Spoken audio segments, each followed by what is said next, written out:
Pinuri ni Senate Impeachment Court Presiding Officer Francis T. Escudero ang mahinahon at magalang na oral argument sa pagitan ni House Prosecutor Attorney Chel Diokno at Defense Counsel Attorney Michael Poa.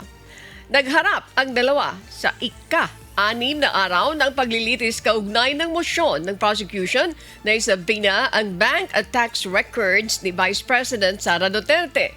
Iginiit ni Poa na pinangangalagaan ng ilang batas ang pagiging kompedensyal ng mga nasabing dokumento. Habang sinabi naman ni Diokno na walang batas na tahasang nagbabawal sa impeachment court na kunin ang mga ito.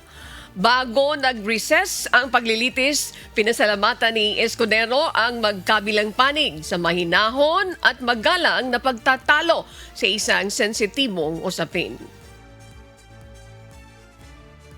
Nais kong sambitin sa record na binabati ko ang magkabilang panig, partikular si Congressman the Honorable Chel Diokno, gayon din si Attorney Poa, sa isang mahinahon, malumanay, maginoo at magalang na diskurso at debate kaugnay sa may tuturing nating kontrobersyal na isyong ito.